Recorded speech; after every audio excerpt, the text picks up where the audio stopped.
Salam sehat buat kita. Nama saya Andri Sinaga dari Unika Santo Thomas. Di sini saya ingin membuat video untuk nilai UAS saya dari Bapak Wasit Ginting mengenai keadaan ketenaga kerjaan di Kabupaten Dery. Tonton sampai habis ya teman-teman. Di sini saya akan menjelaskan keadaan ketenaga kerjaan Kabupaten Dery. Ini adalah persentase penduduk bekerja menurut lapangan pekerjaan utama. Komposisi penduduk bekerja menurut lapangan pekerjaan utama dapat menggambarkan penyerapan tenaga kerja di pasar kerja untuk masing-masing sektor. Berdasarkan hasil Sikernas Agustus 2022, 3 lapangan pekerjaan yang menyerap tenaga kerja paling banyak adalah sektor industri sebesar 21,93%, sektor perdagangan dan jasa sebesar 23,20%, dan industri pengolahan sebesar 3,31%.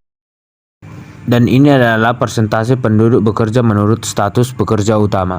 Pada Agustus 2022, penduduk bekerja paling banyak berstatus pekerja keluarga atau tidak dibayar, yakni sebesar 37,54%, sedangkan yang paling sedikit berstatus berusaha dibantu pekerja, tetap dan dibayar, yakni sebesar 1,23%. Apabila dibandingkan Agustus 2021, terdapat 3 persentase status pekerjaan yang mengalami penurunan, antara lain berusaha sendiri, berusaha dibantu pekerja dan tetap dibayar, dan pekerja keluarga tidak dibayar.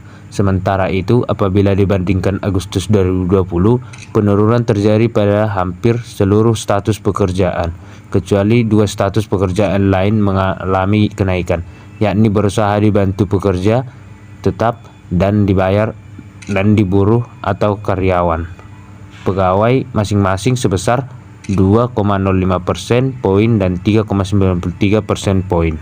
Selanjutnya, persentase penduduk bekerja menurut pendidikan tertinggi yang ditamatkan. Pada Agustus 2022, penduduk bekerja masih didominasi oleh mereka yang berpendidikan SMP MTS paket B, yakni sebanyak 27,86%, tenaga kerja yang berpendidikan tinggi, yakni diploma dan universitas sebesar 13,18%. Distribusi penduduk bekerja menurut pendidikan periode Agustus 2021 sampai Agustus 2022 menunjukkan pola yang sama. Dibandingkan dengan Agustus 2021, terdapat 2 jenis pendidikan penduduk bekerja yang mengalami penurunan, yakni penduduk bekerja dengan pendidikan SMP MTS paket B dan SMK, masing-masing sebesar 0,97%. Apabila dibandingkan dengan Agustus 2020, tak hanya tenaga kerja berpendidikan SMP, MTS paket B dan SMK yang turun, tetapi juga tenaga kerja berpendidikan SD ke bawah masing-masing sebesar 0,93% poin. Selanjutnya, persentase tingkat pengangguran terbuka. Tingkat pengangguran terbuka merupakan indikator yang digunakan untuk mengukur tenaga kerja yang tidak terserap oleh pasar kerja dan menggambarkan kurang termanfaatkannya pasokan tenaga kerja. TPT hasil Sakernas Agustus 2022 sebesar 0,8%. Artinya dari 100 orang angkatan tenaga kerja terdapat sekitar 1 orang penganggur. Pada Agustus 2022, TPT mengalami penurunan sebesar 0,61% poin dibandingkan Agustus 2021. Tidak berbeda apabila dibandingkan dengan Agustus 2020. TPT juga turun sebesar 0,87% poin. Pada Agustus 2022, TPT laki-laki sebesar 0,82%, lebih rendah dibandingkan TPT perempuan yang sebesar 0,94%. TPT menurut jenis kelamin memiliki pola yang sama dengan secara total. Artinya TPT laki-laki dan perempuan turun dibandingkan akibat pada Agustus 2021 masing-masing 0,91% poin dan 0,31% poin. Apabila dibandingkan dengan Agustus 2022, baik TPT laki-laki maupun perempuan juga mengalami penurunan masing-masing sebesar 1,31% poin dan 0,51% poin.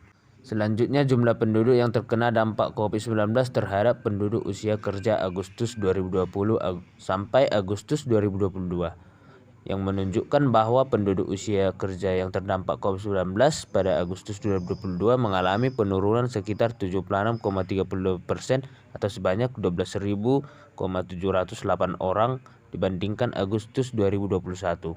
Apabila dibandingkan dengan Agustus 2020, penduduk usia kerja yang terdampak COVID-19 juga mengalami penurunan sekitar 21,89% dibandingkan dengan Agustus 2020.